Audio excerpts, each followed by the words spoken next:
Olá, pessoal. Obrigado pelo convite. É um prazer estar participando aqui do Cardio Summit de vocês de 2021.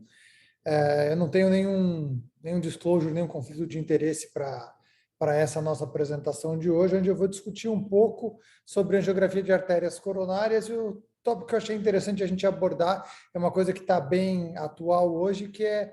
o que a gente quer ver nas imagens, que vai ligar muito com a parte de qualidade de imagem, que eu acho que é muito importante para uma empresa como a GE, mas acho que contextualizar de onde a gente veio para avaliação das doenças coronárias e para onde a gente está caminhando com as coisas mais novas.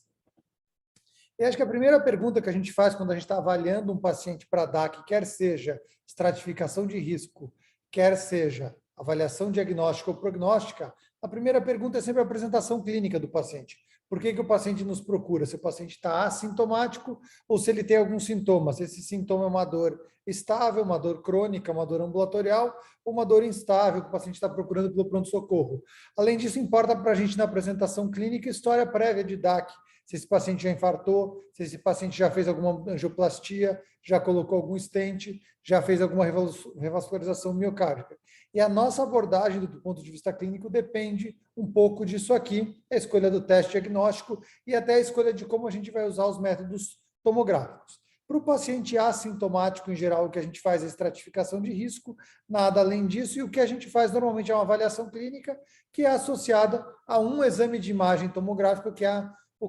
avaliação do score de cálcio. Isso é um estudo clássico, são dados do estudo mesmo, onde mostra um dos múltiplos dezenas até centenas de estudos que avaliaram o valor prognóstico do score de cálcio, mostrando que, de acordo com a quantidade de calcificação nas artérias coronárias, de 0 aqui na linha amarela, até mais do que 300 de score de cálcio na linha azul mais clara, claramente uma gradação de risco cardiovascular de doença, de eventos coronarianos, de eventos cardiovasculares ao longo do tempo, diretamente associado. Quanto mais cálcio, indicando mais placa aterosclerótica, maior o risco cardiovascular. E, basicamente, isso aqui resume o que a gente tem que interpretar de avaliação prognóstica de doença coronária em pacientes assintomáticos. Nos pacientes sintomáticos, estáveis ou instáveis, com ou sem revascularização ou stent, a pergunta clássica sempre foi qual é a nossa capacidade de detectar lesões estenóticas, que normalmente têm sido definidas como no QCA, na avaliação para angiografia invasiva quantitativa, acima de 50%. E aqui, o primeiro estudo clássico de 2008, aqui com a máquina 64, na época da Toshiba, mostrando uma área sobre a curva ROC muito boa, a concordância perfeita seria aqui em cima, uma concordância muito próxima do perfeito entre a tomografia e o QCA pela angiografia para um corte binário de 50% como definição de estenose. E o lado de cá mostrando ainda mais interessante a capacidade dos métodos de predizer a necessidade clínica de revascularização avaliada pelo hemodinamicista. O diagnóstico pelo QCA, pela angiografia invasiva e pela tomo é praticamente sobreponente. Então, neste momento aqui, mais de 10 anos atrás, o que a gente dizia avaliando a tomografia de artérias coronárias, avaliando estenose, é que a tomografia era comparável com, ou não pior, do que a angiografia invasiva clássica para a detecção de lesões estenóticas, para saber se está entupido ou não está entupido. O que acontece é que a gente desenvolveu o conhecimento da doença aterosclerótica, o conhecimento fisiopatológico da aterosclerose em muito mais detalhes, e a gente saiu da ideia de que isso é uma doença isquêmica, uma doença de obstrução de artérias coronárias que reduz fluxo e que leva à isquemia, para uma doença da parede do vaso. A aterosclerose é uma doença da parede do vaso que desenvolve a placa aterosclerótica, a placa dita placa de gordura, que pode ou não calcificar e que eventualmente pode levar à isquemia, pode levar à oclusão, pode levar à morte do miocárdio com infarto. Mas isso é o final de uma cadeia que começa com a formação de placa. Então, a gente chegou numa fase onde a gente não olha só para a obstrução anatômica, mas a gente também olha a anatomia como presença e extensão de placa. A gente também olha a característica dessa placa, a morfologia da placa, e ainda, eventualmente, a fisiologia, pensando na redução luminal. Quanto tem de estenose, e é o braço de onde vem toda a história da cintilografia, da ressonância de perfusão, do eco de estresse, pensando em avaliar a fisiologia, a isquemia, a complicação de fluxo relacionada à lesão anatômica. E existe uma pergunta já aí há alguns anos na literatura, quando a gente começa a falar que tem todas essas formas de interpretar a doença coronária, de se perguntar qual desses métodos, ou qual dessas formas de abordagem é melhor ou é superior. E, na verdade, essa é uma pergunta falha, porque não é ou fisiologia, ou morfologia, ou anatomia. O adequado é a gente pensar assim, em como combinar as informações anatômicas, morfológicas e fisiológicas de forma a poder entender a doença coronariana de uma forma mais completa, pensando em avaliação diagnóstica, avaliação prognóstica e até em manejo terapêutico do paciente. E a gente pode desdobrar isso aqui em coisas muito mais detalhadas, pensando na anatomia com um enfoque em obstrução das lesões, e aí a gente tem literatura que mostra que a doença obstrutiva é pior e, eventualmente, alguns estudos tentando avaliar se a revascularização em alguns cenários pode ser útil ou não. Dentro do contexto do estudo isquímico, isso é um pouco mais questionável, mas, pelo menos em alguns cenários, parece que a abordagem do ponto de vista obstrutivo pode ter alguma utilidade. Do ponto de vista morfológico, a gente vai procurar as ditas características de alto risco, que eu vou falar um pouquinho mais depois, que classicamente eram avaliadas por métodos invasivos, como ultrassonografia intravascular, e mais recentemente, do ponto de vista de pesquisa, NIRS, e entre os dois, a tomografia computadorizada de coerência óptica, ou OCT. E aqui alguns estudos mostram que, principalmente nas coronarianas agudas, a gente tem características de placa muito mais adversas e que essas características adversas, se presentes no paciente com doença coronariana estável, também indicariam um maior risco. E aqui a gente começa a entrar na parte importante do que a gente tem de mais novo para o método tomográfico. Quando era só identificar a obstrução ou não, a qualidade de imagem necessária era moderada, é ver quanto de luz deixou de estar lá. Quando a gente passa para a morfologia, eu vou falar das características daqui a pouco, a gente começa a se preocupar com uma qualidade de imagem que não só permita avaliar redução luminal, mas permita também a gente avaliar a composição de placa, se a placa está crescendo para dentro ou para fora do vaso, e até quantificar objetivamente cada um dos componentes de placa. O último braço, classicamente, não é tão relacionado à tomografia computadorizada, e sim aos outros métodos funcionais, cintilografia, ecoestresse e ressonância, mas que mais recentemente também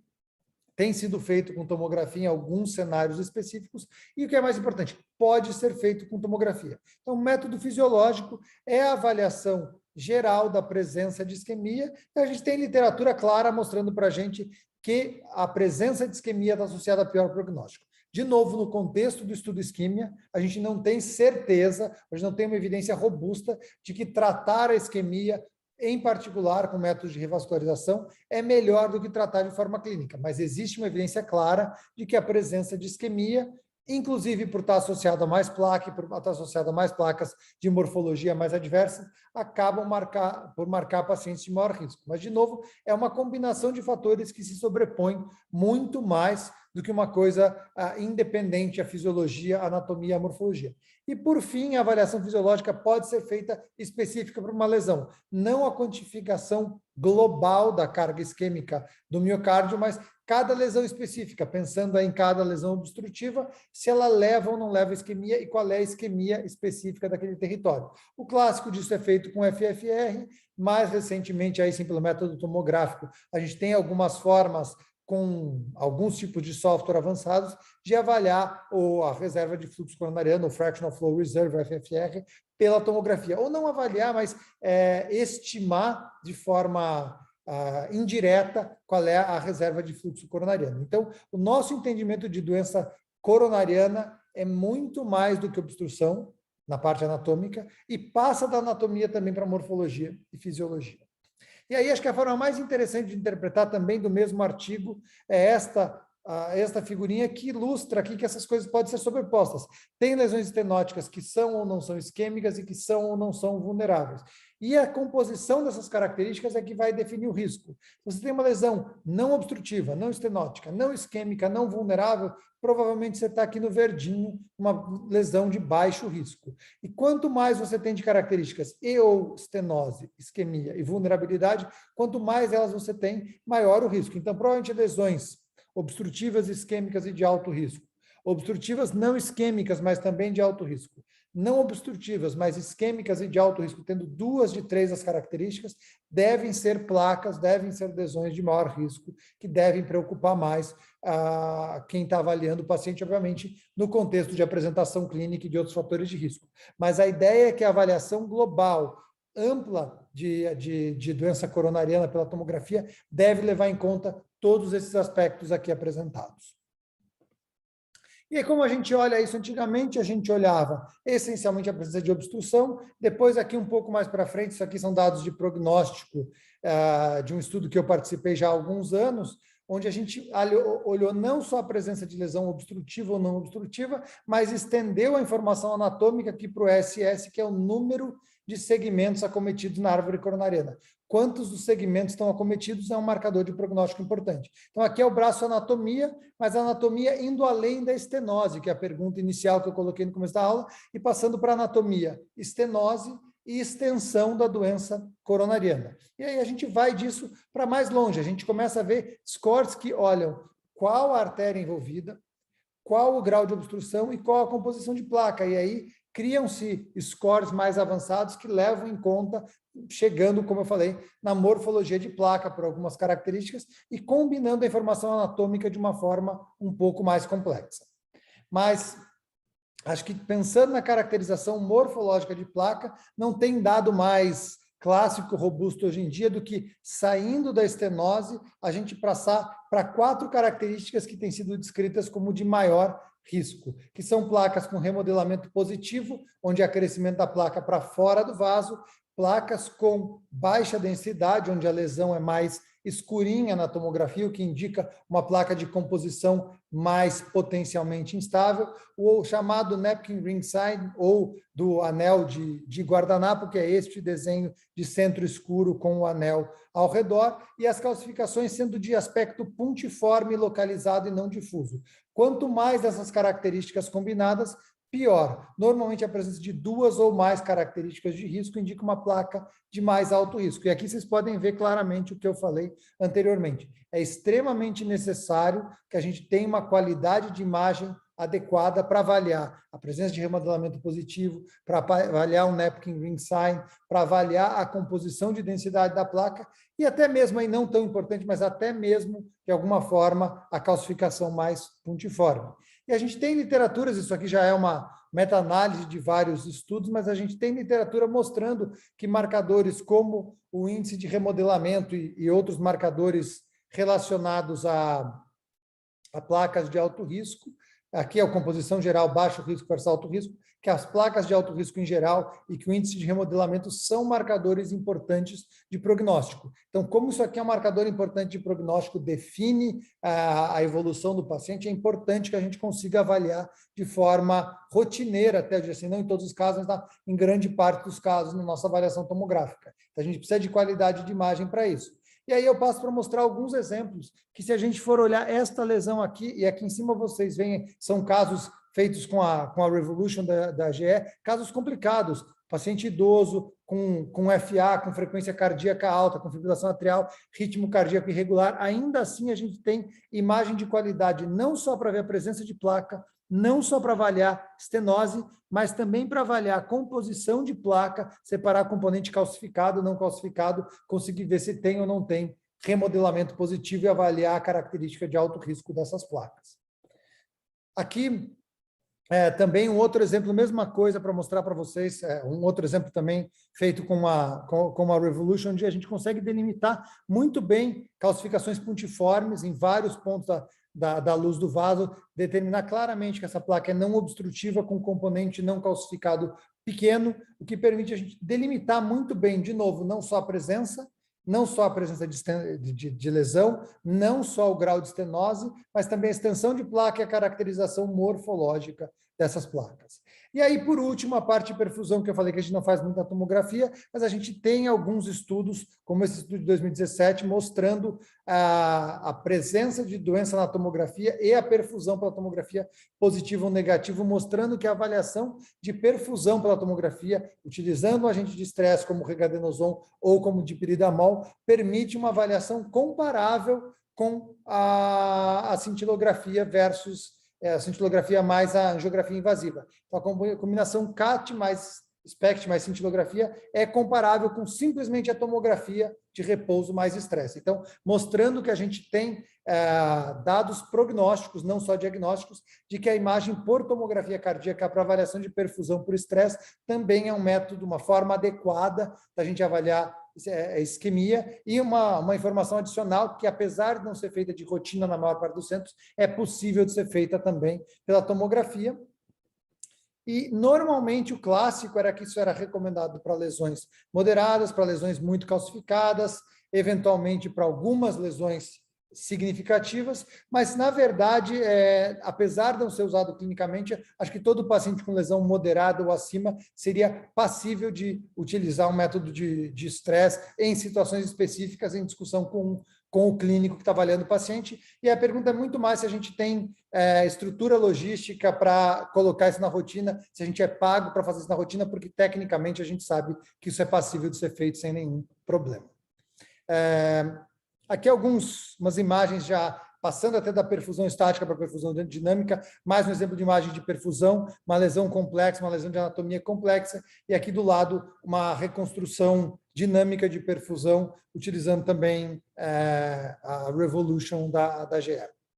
E aí, para terminar, eu queria comentar que a gente também passou só de descartar a doença coronária, avaliar a doença coronária no paciente de baixo risco para pacientes complexos, e hoje em dia a gente quer avaliar pacientes com stents, que são difíceis, com revascularizações que às vezes também têm lesões complicadas e que a gente vai precisar, às vezes, de pausa respiratória um pouco mais longa, de uma injeção de contraste um pouco maior, e nesses casos a cobertura que a gente tem com máquinas como a Revolution torna a qualidade de imagem muito melhor, e se a gente souber aproveitar os recursos que a gente tem, principalmente para poder aumentar a resolução espacial, sem ter que lidar com tanto ruído, quando a gente faz reconstrução iterativa e outros métodos, também para tentar reconstruir imagens de stent. E aqui eu deixo também alguns exemplos de imagens de stents, como esse stent aqui na coronária direita, que não importa muito com a dose de radiação, mas com a dose de radiação muito razoável, a gente tem um stent de qualidade de visualização muito boa, mesmo sendo um stent muito distal no vaso. Essa imagem é uma imagem de cortesia do pessoal de Curitiba. Aqui, na DA do mesmo paciente, um stent fácil de ver, qualidade muito boa, um stent mais proximal, um pouco maior. Vocês veem placas calcificadas por fora do stent,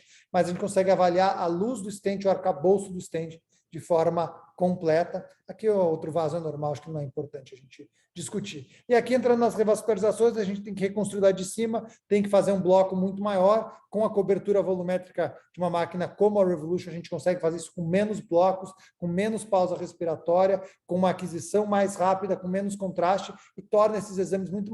mais factíveis de serem feitos no dia a dia, mesmo de pacientes idosos que não conseguem segurar a respiração por tanto tempo. E aqui uma reconstrução do enxerto completo de uma mamária, fácil da gente visualizar, sem problemas grandes de artefato, com os clipes no meio do caminho.